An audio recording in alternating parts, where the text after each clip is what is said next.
At 0947 hours on the 25th of February 1945, the main battery plotting room aboard USS Missouri hummed with electronic activity as the battleship steamed toward Iwo Jima. Fire control technicians called out ranges and bearings. Green phosphorescent traces swept across radar screens, painting the positions of every ship in Task Force 58. The men in that plotting room knew something most Americans would never understand. The ship they were serving on, the one that would become the most famous battleship in American history, had the weakest combat record of any modern battleship in the fleet. Missouri was superbly built, with a well-trained crew, but combat effectiveness isn't measured by potential, it's measured by what a ship accomplishes when the shooting starts. And by that measure, Missouri was far behind her sisters. USS Missouri was massive, 45,000 tons, standard displacement, 887 feet, 3 inches from bow to stern, 108 feet 2 inches wide. 9 16 inches, Mark 7 guns, mounted in 3 triple turrets, could hurl a 2,700 pounds armor-piercing shell 24 miles, with enough energy to penetrate 20 feet of reinforced concrete or 16 inches of steel armor plate. Her secondary battery included 25 inches, 38 caliber dual-purpose guns in 10 twin mounts, 80 40mm Bofors anti-aircraft guns in 20 quad mounts, 49 20mm Oerlikon anti-aircraft cannon, more than 150 guns total. Her armor was equally formidable, a 12 inches thick steel belt at the waterline, 17 inches thick turret faceplates. The armor system was designed to withstand 18 inches shells from Japanese super battleships. Her fire control systems used the most advanced radar in the world. Mark 8 fire control radar could track surface targets beyond the horizon at ranges exceeding 40,000 yards. The analog computers in the plotting room could calculate firing solutions faster and more accurately than any human crew. Missouri could engage targets the enemy couldn't even see yet. She looked unstoppable, the ultimate expression of naval engineering, and in 1992, when she fired her last rounds in the Persian Gulf, military magazines would call her the greatest battleship of World War II. Naval historians writing for popular audiences would rank her number 1. The Navy would preserve her as a museum ship in Pearl Harbor, 500 yards from USS Arizona, to symbolize both the beginning and end of America's Pacific War. But the truth that impressive statistics concealed was stark. Missouri had never sunk an enemy warship, never engaged another battleship in surface combat, never fought a gun duel, never fired her main battery at a ship that could shoot back, never participated in a fleet action. She had arrived too late for the major naval battles that defined the Pacific War, too late for the desperate carrier actions of 1942 and 1943, when the outcome of the war hung in the balance, too late for the surface engagements at Guadalcanal, where American battleships fought Japanese battleships in point-blank night actions, too late for the Philippine Sea, where American carriers destroyed Japanese naval aviation, too late for Leyte Gulf, the largest naval battle in history, the last time battleships traded salvos at gun range. Missouri missed everything that made a battleship's reputation, everything that tested whether a ship and crew could perform under ultimate pressure against an enemy trying to kill them.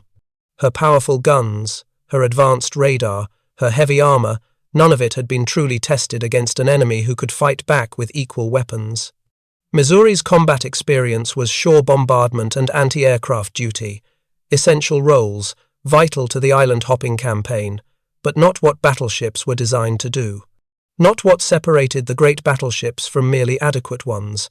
The Iowa-class battleships were supposed to be the Navy's answer to Japan's super battleships. Intelligence reports suggested Japan was building the Yamato-class ships, displacing around 70,000 tons, with 18 inches guns that could destroy any existing American battleship in a gun duel. The Navy needed battleships fast enough to catch Japanese carriers, while powerful enough to stand in the battle line against the largest warships afloat. The Iowa-class design was revolutionary for American battleship construction. 33 knots maximum speed, faster than any previous American battleship by at least 5 knots, fast enough to keep station with the Essex-class fleet carriers that were transforming naval warfare.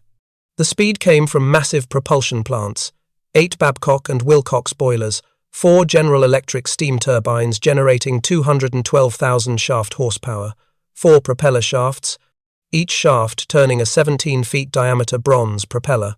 The armor scheme was equally sophisticated. The belt armor was inclined internally at 19 degrees to increase effective thickness without adding weight. The armored deck was designed to detonate shells that plunged through the belt from long range. The underwater protection system used multiple bulkheads and void spaces to absorb torpedo explosions. The design could theoretically survive 3 or 4 torpedo hits and remain combat capable. The fire control systems were better than anything afloat, better than German systems, better than British systems, certainly better than Japanese systems. American naval radar, in 1944, was 2 years ahead of everyone else. The Mark 8 radar could track targets at 40,000 yards in any weather. Japanese rangefinders were useless beyond 20,000 yards. American battleships could hit targets the enemy couldn't see. But by the time Missouri was commissioned in June 1944, the war had changed. Aircraft carriers had made battleships obsolete for strategic dominance. Control of the sea no longer came from battleship fleets slugging it out in massive gun duels. It came from carrier task forces launching airstrikes hundreds of miles beyond the horizon. The great surface battles were over. Leyte Gulf in October 1944 included the last battleship engagement in history. Missouri missed it by 3 months. The delay wasn't Missouri's fault. Construction took time. The keel was laid in January 1941 at Brooklyn Navy Yard. The hull was launched in January 1944. Fitting out and trials took another 5 months. Missouri was commissioned on the 11th of June 1944. She spent summer and fall training the crew, testing systems. She didn't leave for the Pacific until November. By the time she arrived in combat waters in January 1945, the Japanese Navy was a spent force. Japan had lost 4 fleet carriers at Midway in June, 1,942 inches, 1 day of catastrophic combat. The carriers Akagi, Kaga, Soryu, and Hiryu, the heart of Japan's carrier striking force, went to the bottom along with their irreplaceable veteran pilots and air crews. 3 more carriers were destroyed at the Philippine Sea in June 1944 during what American pilots called the Great Marianas Turkey Shoot. The rest of the carrier force was destroyed at Leyte Gulf in October 1944, where Japan committed nearly everything that could still float in a desperate bid to destroy the American invasion fleet. By January 1945, the Japanese had maybe 100 operational carrier aircraft left, scattered across the home islands. No experienced pilots remained. Most of the veterans had died over the preceding 3 years.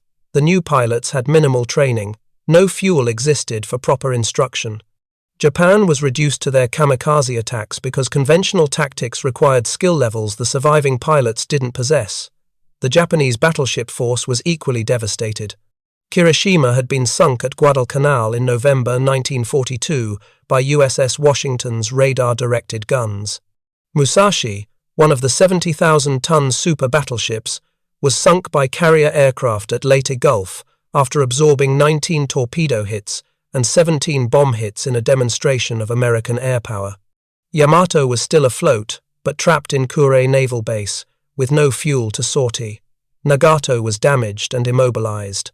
The Japanese, combined fleet that had terrorized the Pacific in 1941 and 1942, no longer existed as a combat-capable force.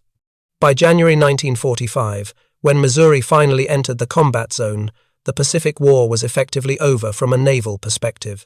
American carrier task forces roamed Japanese home waters at will. The numerical superiority was overwhelming. Task Force 58 alone fielded around 11 fleet carriers and 6 light carriers. Japan had no carriers left capable of launching offensive operations. Missouri arrived when there was nothing left to sink. The comparisons with other American battleships were stark. USS North Carolina, commissioned in April 1941, 3 years before Missouri, had earned 12 battle stars during World War II, 12 separate campaigns, where she faced enemy action and contributed to American victories. She had screened carriers through every major Pacific campaign from Guadalcanal forward. She had shot down dozens of Japanese aircraft in nearly every engagement. In August 1942, at the Battle of the Eastern Solomons, North Carolina shot down between 7 and 14 Japanese aircraft during an 8-minute attack on Task Force 61. The exact count was disputed because multiple ships were firing at the same targets, but North Carolina's gunners performed with extraordinary effectiveness under intense pressure. Her 5-inch guns, 40mm Bofors, and 20mm Oerlikons created a wall of steel that protected the carrier USS Enterprise from Japanese torpedo bombers and dive bombers. North Carolina took a torpedo from Japanese submarine 1-19 on the 15th of September 1942. The torpedo blew a hole 32 feet wide by 18 feet high in her port side below the waterline. 5 men died in the blast. The explosion flooded multiple compartments and created a severe list. But North Carolina's damage control parties counter-flooded opposite compartments to restore balance, shored up bulkheads to prevent further flooding, and maintained 25 knots speed despite the massive damage. She steamed to Pearl Harbor for repairs under her own power, covering thousands of miles with a gaping hole in her hull. She returned to combat 3 months later. She supported the Gilbert Islands invasion, the Marshall Islands, the Marianas, the Philippines, Iwo Jima, Okinawa. North Carolina was present at every major American offensive from mid-1942 to mid-1945, 8 months of continuous combat operations. She fired over 2,216 16-inch shells at enemy positions and ships. North Carolina had been at Guadalcanal when the outcome of the Pacific War was uncertain, when Japanese naval forces were superior, when every American ship was desperately needed to maintain the thin line between victory and defeat. USS Washington, North Carolina's sister ship, had accomplished what Missouri never would. She had sunk an enemy battleship in surface combat, the Japanese battleship Kirishima, in November 1942 at the Second Naval Battle of Guadalcanal. She was the only American battleship to sink an enemy battleship in a night surface action during the entire war. The engagement demonstrated everything the fast battleship concept was designed to achieve. Though Washington was a North Carolina-class ship, not an Iowa-class, Washington's action report described the engagement in clinical detail. The battle occurred on the night of November 14–15, 1942. American forces were desperately trying to prevent Japanese battleships from bombarding Henderson Field on Guadalcanal. If the Japanese succeeded in destroying the airfield, American Marines on the island would be isolated and vulnerable. The Marines were barely holding their positions. Japanese naval superiority in the region was crushing American attempts to reinforce and resupply. Washington's radar detected Kirishima at 15,000 yards. The Japanese ship was invisible in the darkness, no moon, no stars. Tropical storm clouds blocked ambient light. Visual gunnery was impossible. Washington closed to 8,400 yards before opening fire at 2,316 hours. The first salvo from Washington's 9 16-inch guns straddled the target, shells landing on both sides of the enemy battleship. The second salvo hit directly.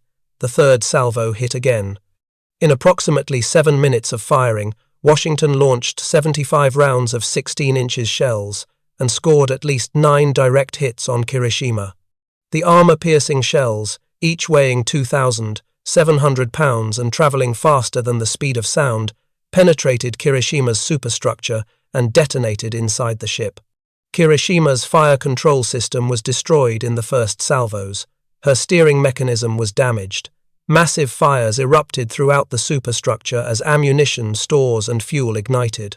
The Japanese battleship attempted to return fire, but her guns couldn't find a target in the darkness. Japanese optical rangefinders and visual fire control were useless. Washington's radar gave the Americans an insurmountable advantage. Kirishima capsized and sank at 0325 hours on November 15 off Savo Island, taking most of her crew with her.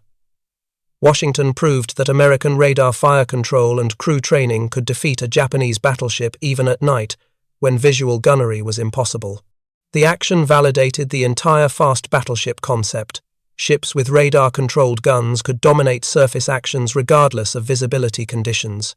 But by the time Missouri arrived in the Pacific 2 years later, there were no more surface actions to dominate. USS Iowa, the lead ship of the class, had combat accomplishments Missouri would never match. Iowa had escorted President Franklin Roosevelt to the Tehran Conference in November 1943, carrying the president across the Atlantic to North Africa.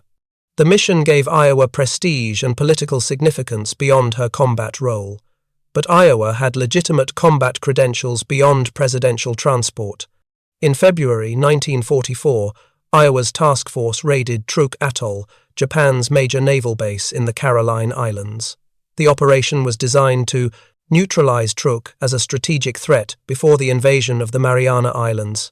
Truk was Japan's Pearl Harbor, a massive anchorage protecting dozens of warships, hundreds of aircraft, and critical supply facilities. American intelligence knew the base had to be destroyed before American forces could advance further into the Central Pacific.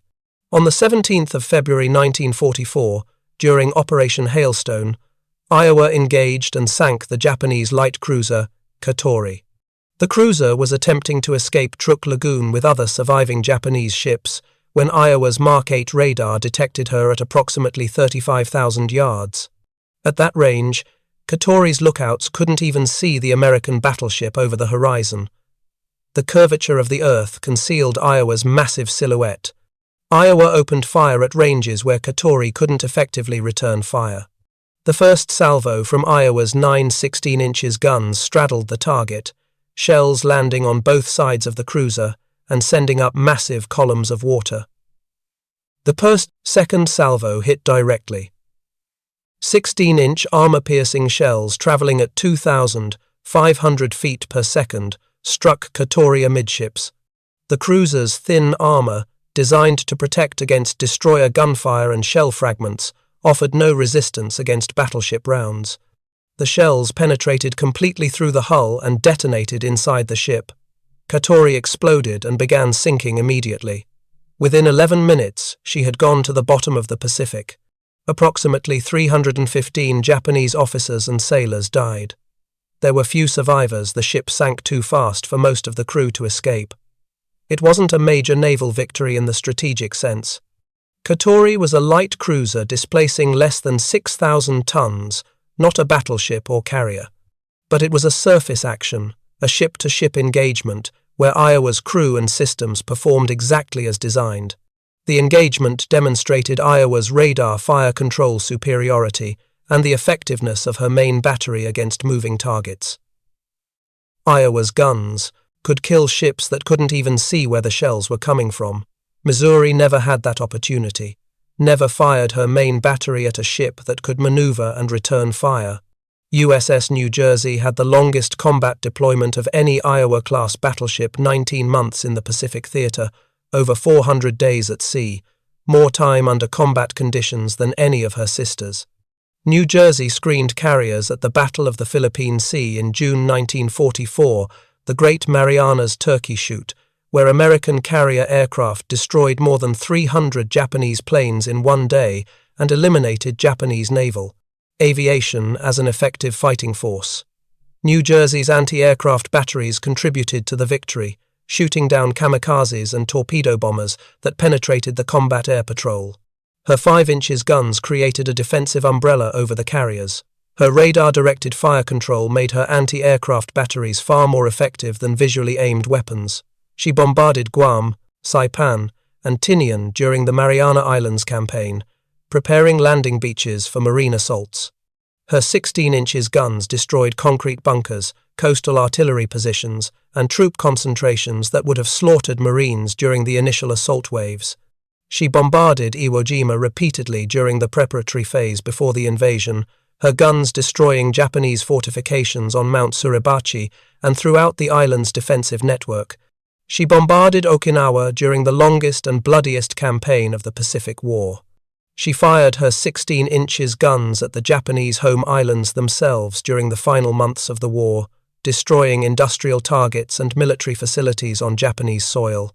New Jersey earned 9 battle stars for World War II service. Missouri earned 3. The disparity told the story clearly. New Jersey fought from mid-1943 to war's end, participating in every major carrier operation and amphibious assault in the Central Pacific. Missouri fought for 8 months, arriving after the critical battles were over and Japan was already defeated. Missouri arrived in the Pacific in January 1945. The war was almost over. Japan's navy was destroyed. The carriers were sunk. The battleships were hiding in port with no fuel. American submarines had sunk most of Japan's merchant fleet, strangling the island nation's ability to import oil, raw materials, and food. B-29 bombers flying from the Marianas were burning Japanese cities with incendiary raids that killed tens of thousands of civilians. The outcome was inevitable. Japan had lost the war.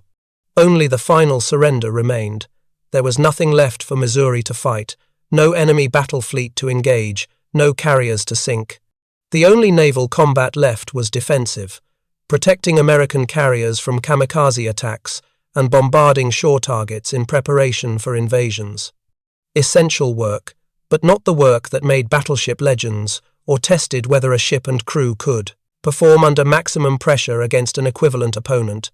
Missouri spent March 1945 operating with Task Force 58 off the Japanese home islands, the first time American carrier task forces had operated so close to Japan.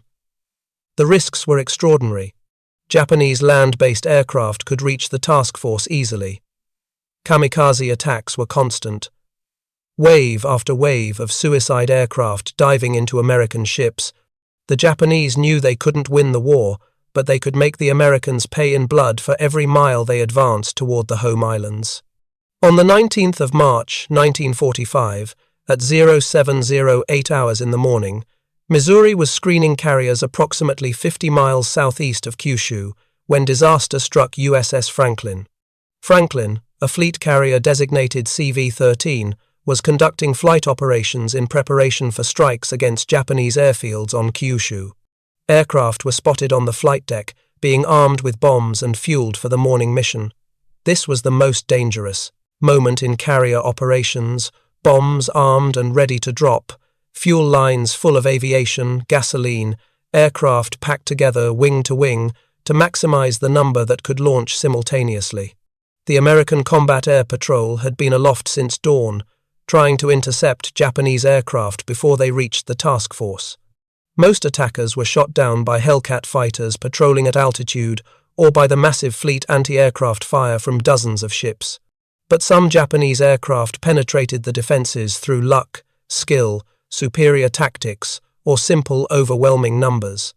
On this morning, a single Yokosuka D-4Y Judy dive bomber, piloted by an experienced Japanese naval aviator, broke through the combat air patrol by approaching from high altitude, using cloud cover to mask his approach.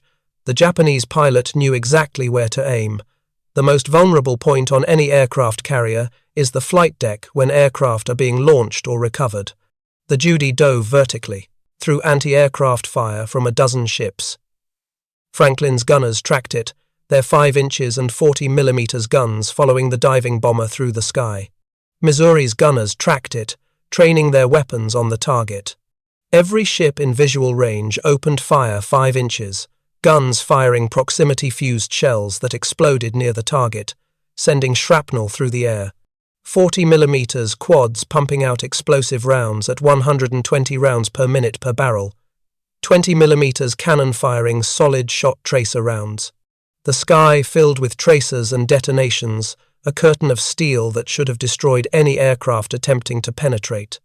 But the Japanese pilot held his course through the storm of fire. The Judy hit Franklin's flight deck at 0708 hours. The aircraft and its bombs detonated on the flight deck, penetrating through the wooden planking to the hangar deck below, where 31 fully armed and fueled aircraft were staged for the next launch. The initial explosion ignited thousands of gallons of aviation, fuel. The fire spread instantly to armed bombs and torpedoes stored in the hangar deck. Secondary explosions ripped through the hangar deck as bombs detonated. Tertiary explosions followed as ready ammunition for the aircraft's guns cooked off in the heat. Within minutes, Franklin was transformed into a floating inferno, her entire midsection engulfed in flames and exploding ordnance visible for miles. More than 800 men died on Franklin that morning. Hundreds more were wounded, burned, or blown overboard by the explosions. Damage control parties fought the fires for hours, battling flames that reached temperatures hot enough to melt steel deck plating. They controlled the flooding from ruptured fire mains and seawater used to fight the fires. They stabilized a severe list that threatened to capsize the ship and send her to the bottom with all hands. Through extraordinary courage, skill, and determination, they kept Franklin afloat. Many damage control personnel died in the effort, overcome by heat and smoke or killed by secondary explosions. Franklin survived, but never returned to combat. She limped back to Pearl Harbor with her flight deck twisted, her hull buckled, and massive holes blown through multiple decks. The casualties on Franklin exceeded those of some infantry regiments in weeks of island combat. Missouri's anti-aircraft guns had tracked the dive bomber during its approach and attack run. The gun crews opened fire with everything that could reach the target: 5 inches guns, 40 millimeters guns, 20 millimeters guns. Missouri's gunners fired hundreds of rounds at the Judy during its dive. All of them missed.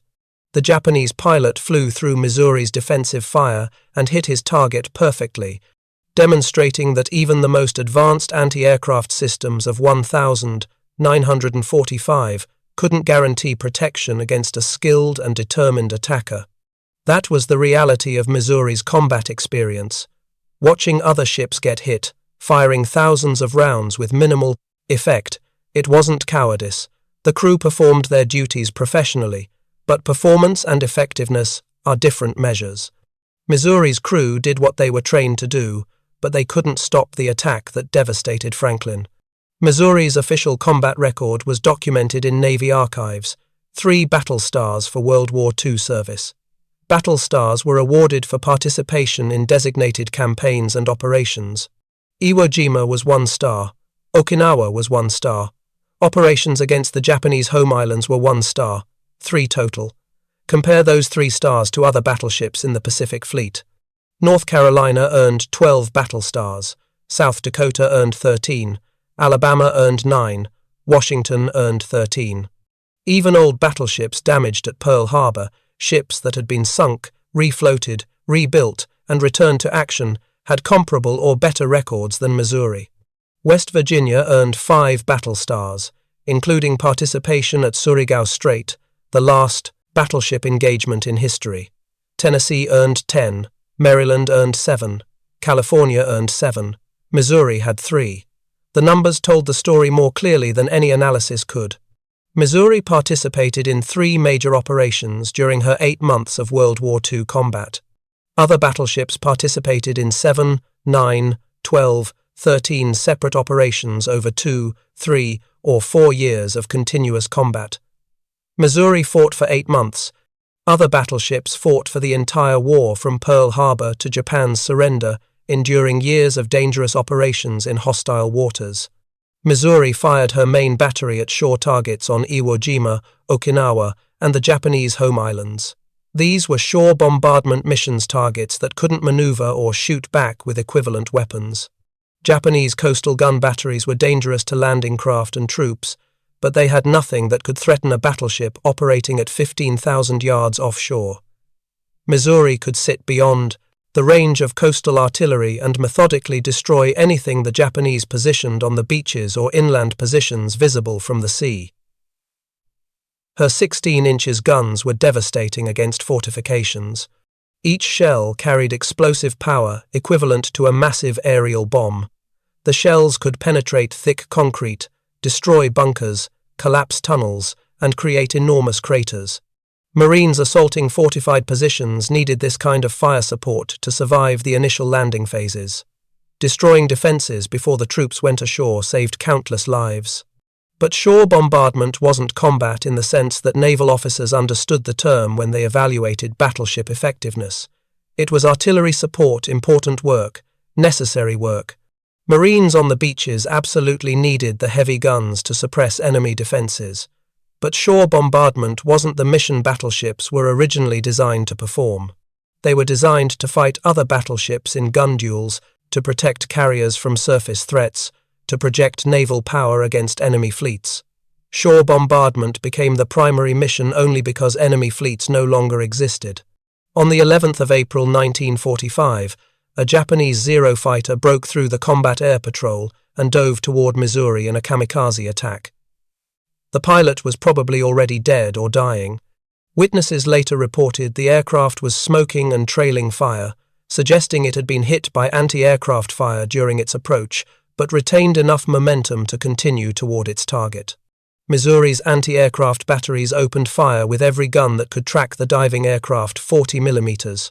Bofors quads firing explosive shells, 20 mm Oerlikons firing solid shot, 5 inches dual-purpose guns firing proximity-fused rounds. Thousands of rounds poured into the sky, creating a defensive umbrella that should have destroyed any incoming aircraft. The Zero kept coming. The impact happened at 1,443 hours. The crew felt the ship shudder, slightly as the aircraft struck. Damage reports came immediately from the aft section. The plane had crashed into the starboard side aft below the main deck level, near turret 3. The pilot was killed instantly. The aircraft was destroyed. The damage assessment? Minimal. A dent in the armor belt. Some paint scraped away. No penetration of the armor. No fires. No casualties among the crew. That was Missouri's only hit by enemy action during World War II, a damaged kamikaze aircraft that couldn't penetrate the 12 inches armor belt. No American casualties. No significant damage to ship systems. No impact on combat capability. Missouri's captain, William Callahan, made a remarkable decision. He ordered a full military funeral with honors for the Japanese pilot. The crew recovered what remained of the pilot's body, sewed it into a canvas shroud weighted with shell casings, and buried him at sea with a formal ceremony. It was a gesture of respect for an enemy warrior, a moment that became one of the most memorable events of Missouri's combat service, demonstrating American values even toward those who had tried to kill them. What happened next, however, would make Missouri the most famous battleship in American history, and it had nothing to do with combat effectiveness or military achievement. It had everything to do with politics, symbolism, public relations, and being in the right place at the right time when history needed a stage. The person who understood Missouri's publicity value wasn't a naval officer evaluating ships by their combat records. It was officials in Washington who understood politics and the power of symbols in shaping public perception. By July 1945, they were planning the formal end of World War II with careful attention to how the surrender ceremony would be remembered and what message it would send to the world. The formal Japanese surrender would be the most photographed, most documented, most widely reported moment of the 20th century. The setting mattered enormously.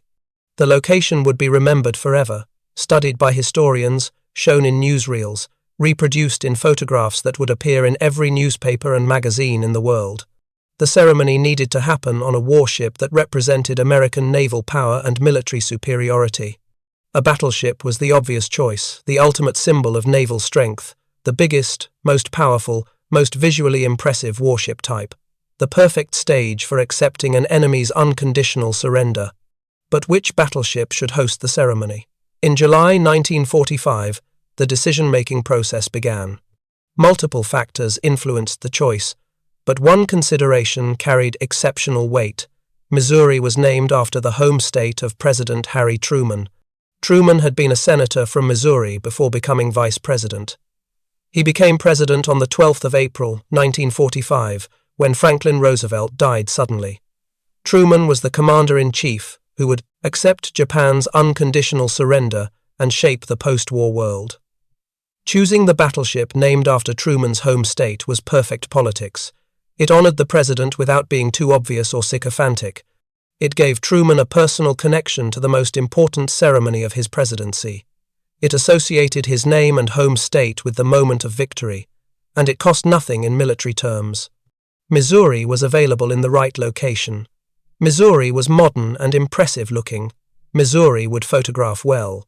The name had exactly the right political associations.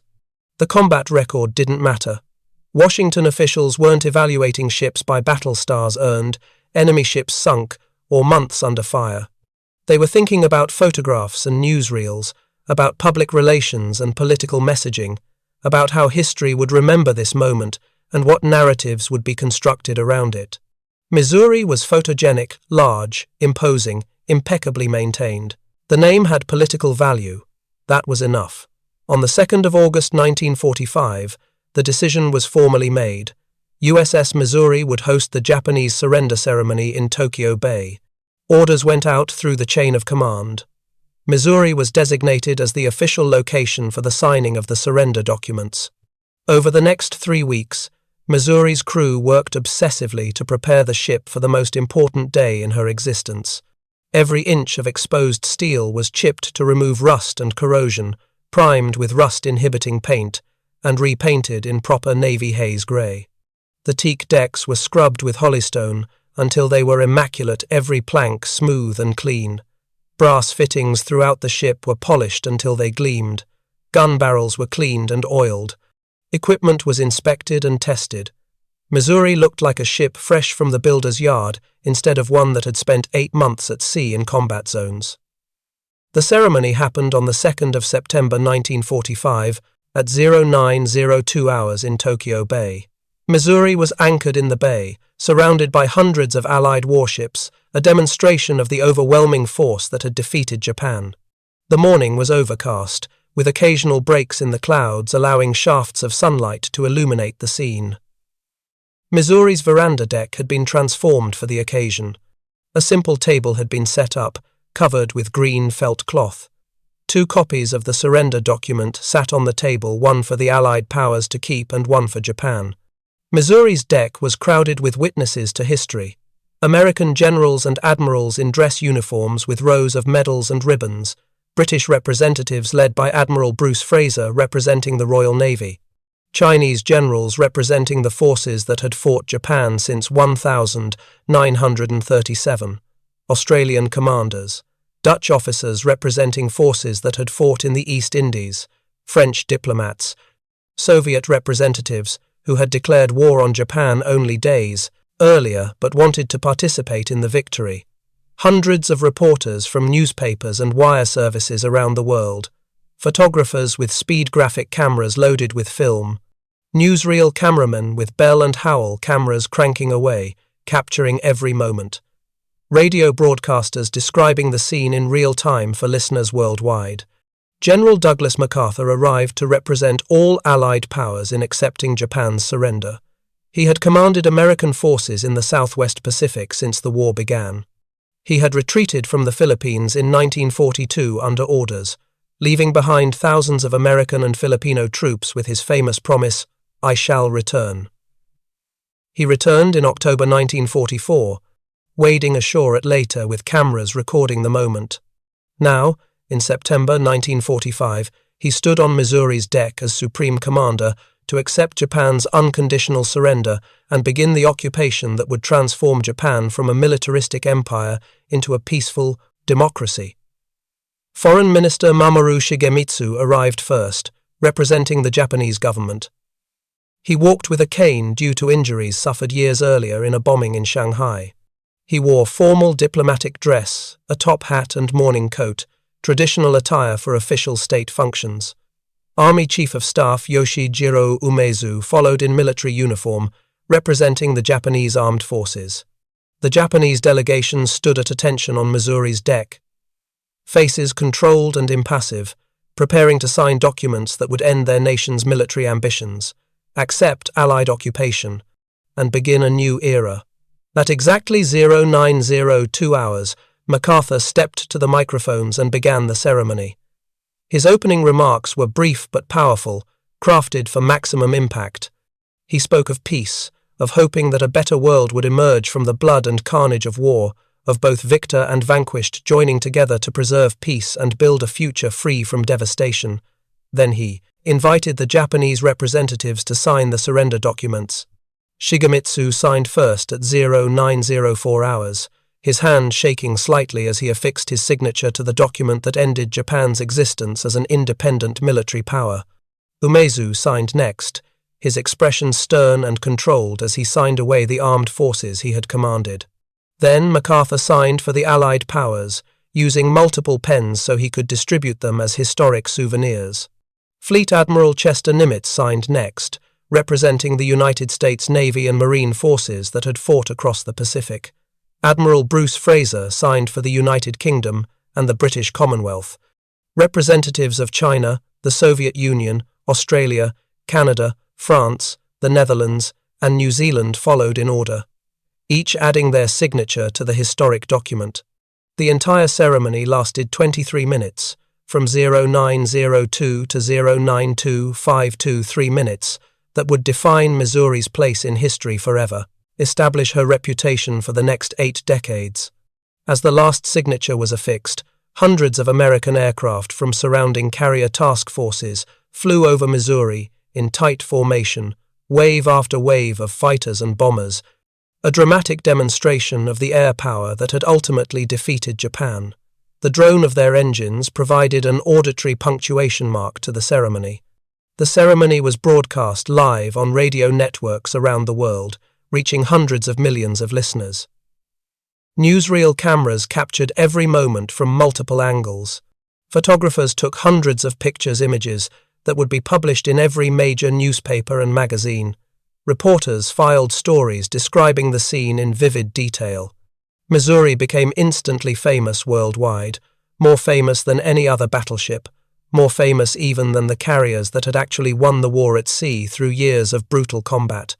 Missouri's fame came entirely from hosting a ceremony, not from combat achievement.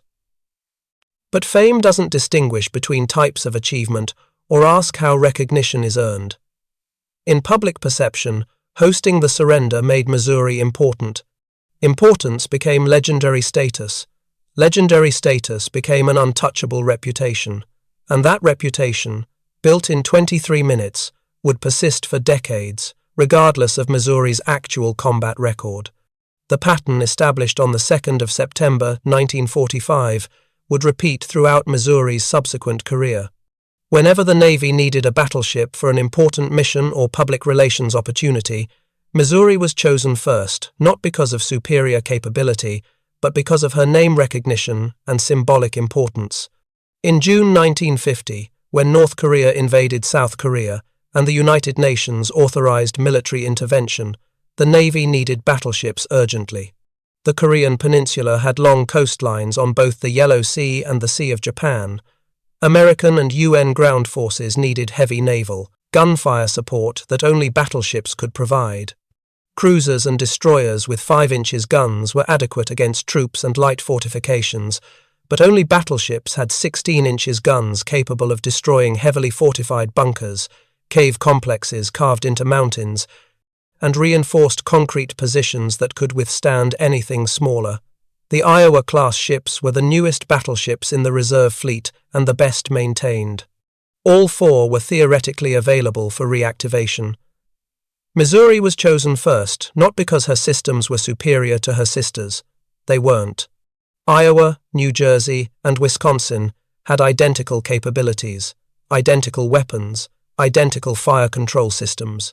But Missouri was famous. Missouri was the surrender ship. The political and public relations value of sending Missouri back into combat, of demonstrating that the ship where Japan surrendered was now fighting communist aggression in Asia, was considered more valuable than purely tactical considerations. Missouri was reactivated and recommissioned on the 30th of January 1951. She underwent modernization to replace obsolete equipment and train a new crew. She departed for Korean waters in March 1952 and conducted shore bombardment missions along both coasts until March 1953. She fired her 16-inch guns at North Korean and Chinese positions threatening UN forces. She bombarded the ports of Wonsan, Hungnam, Chongjin, and Hamhung. She destroyed artillery positions that were shelling UN troops. She provided fire support for amphibious operations and ground advances. Her guns were effective, and her crew was professional. Missouri served 7 months in Korean combat waters. Effective service, professional service, important contributions to the war effort. But her sisters performed equally well with less public attention. Iowa served in Korea from April to October 1952, conducting similar missions with similar effectiveness. New Jersey served longer than Missouri, 2 separate deployments, May to November 1951 and November 1952 to July 1953. Wisconsin served 2 tours and conducted extensive shore bombardment. All 4 Iowa-class battleships performed equally well in Korea. All provided equally effective fire support to ground forces. All accomplished their missions professionally. But Missouri received disproportionate press coverage because she was the famous surrender ship, even though her actual performance was identical to her sisters. In December 1984, Missouri was reactivated again as part of President Ronald Reagan's 600-ship Navy plan. Reagan had campaigned on rebuilding American military power after what he characterized as a decade of neglect following Vietnam. The Soviet Union was expanding its navy with new classes of warships, including the impressive Kirov-class battlecruisers. These were massive ships, displacing over 24,000 tons, heavily armed with long-range cruise missiles and nuclear-powered for extended range. Reactivating the Iowa-class battleships made strategic and economic sense. The ships existed in reserve fleets on both coasts. They were in relatively good material condition despite years of inactivity.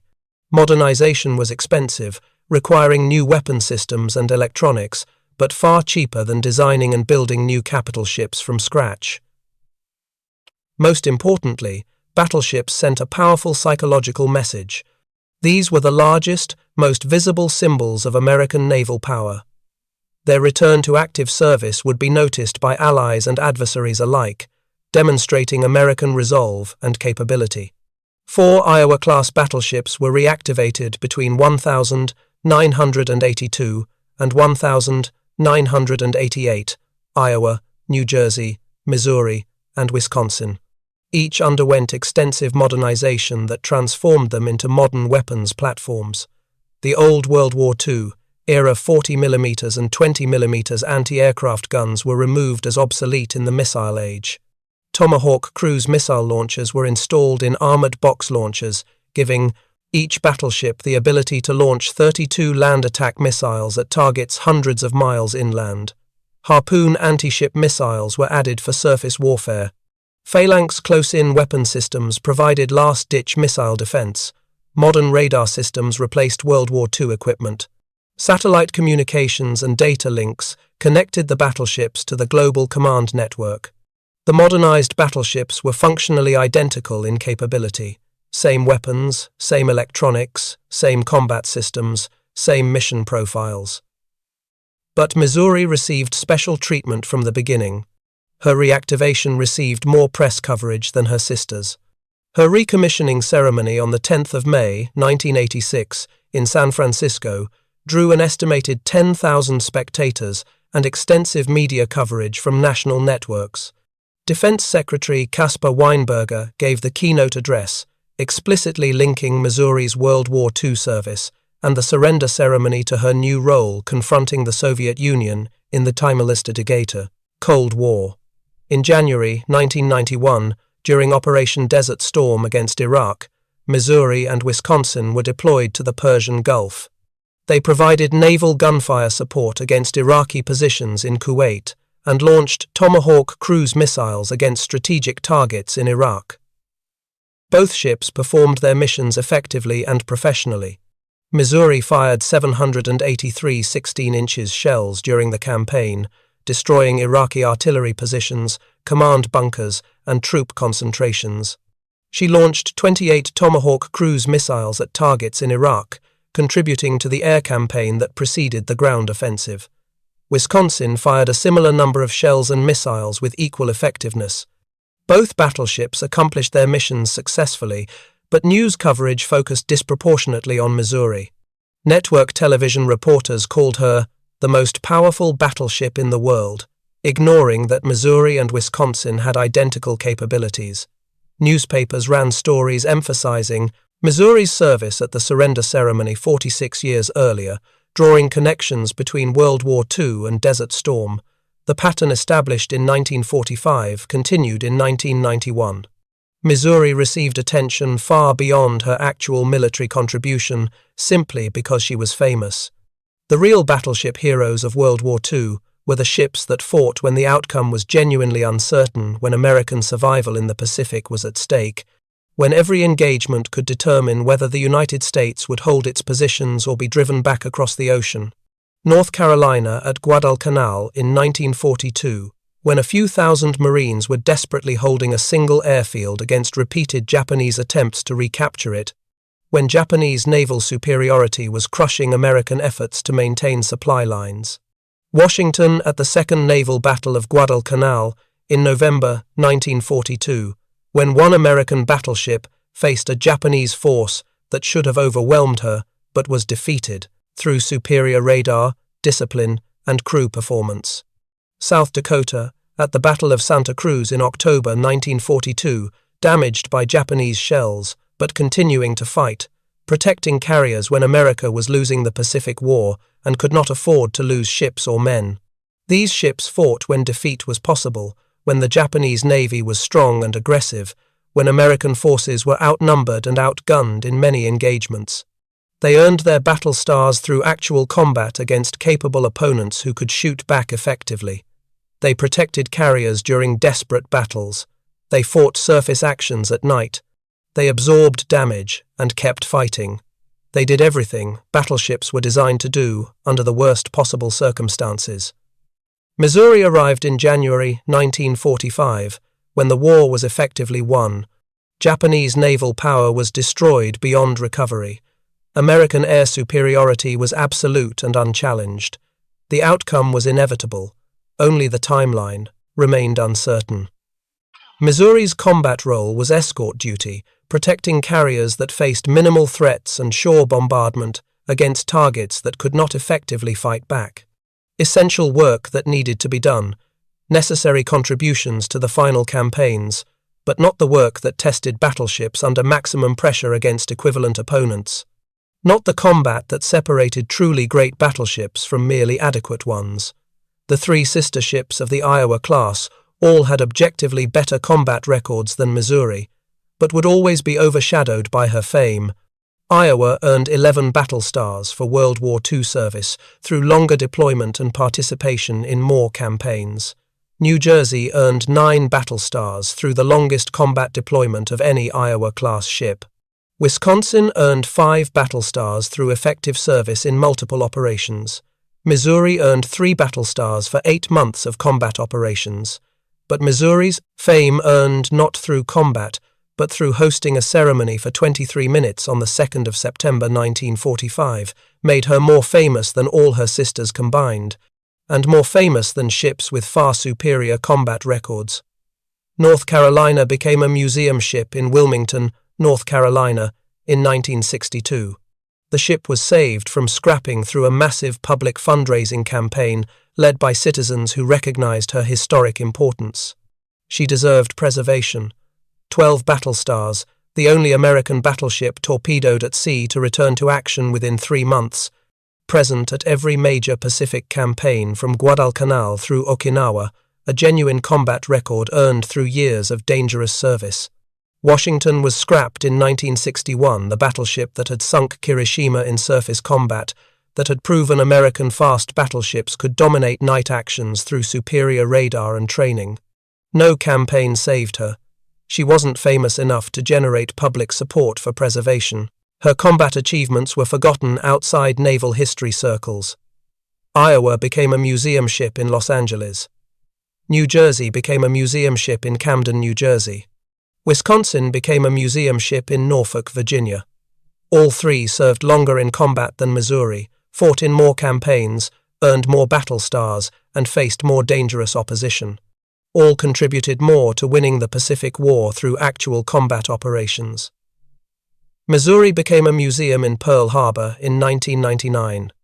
The location was perfect for symbolic purposes 500 yards from the USS Arizona Memorial. Arizona represented the beginning of America's Pacific War, the surprise attack that brought the United States into World War II. Missouri represented the end, the formal surrender that concluded the war. The symbolism was powerful and historically resonant, except the symbolism was based on circumstance rather than combat achievement. Missouri didn't represent the end of the Pacific War through her combat accomplishments. She represented the end because political officials chose her as the site for a ceremony based on her name and its connection to President Truman. The truth about Missouri's combat record was always available in official Navy records, accessible to anyone who wanted to look.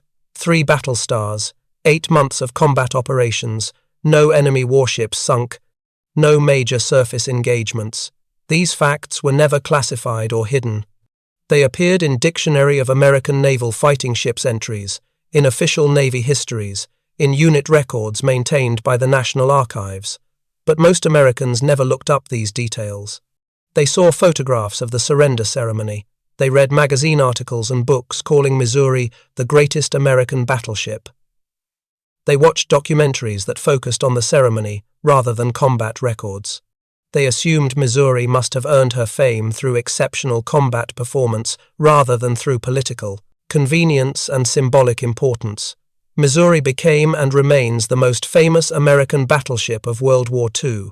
That fact is indisputable. The surrender ceremony, the museum preservation in Pearl Harbor, the countless books and documentaries, the public recognition and name awareness, all of this made Missouri more famous than any other capital ship in American naval history. But if you evaluate battleships by objective measures of combat effectiveness, by the actual battles they fought and won, by the enemy ships they destroyed, by the carriers they protected through years of dangerous operations, by the months and years spent in hostile waters, facing capable enemies who could fight back, by the damage they absorbed and the losses they prevented, Missouri was one of the least distinguished modern American battleships of World War II. Her combat record places her near the bottom when compared to other fast battleships that served in the Pacific.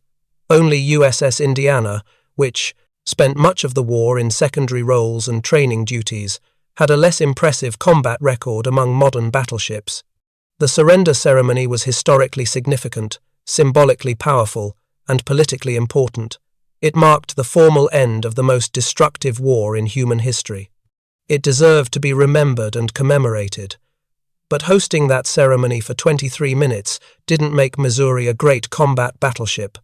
It made her a famous battleship chosen for political reasons, to serve as a stage for a historic moment. Understanding the difference between fame earned through circumstance and greatness earned through years of combat achievement is essential to understanding what actually happened in the Pacific War, which ships truly carried the burden of fighting when the outcome was uncertain, and which vessels genuinely deserve to be remembered as the most effective fighting ships of their era.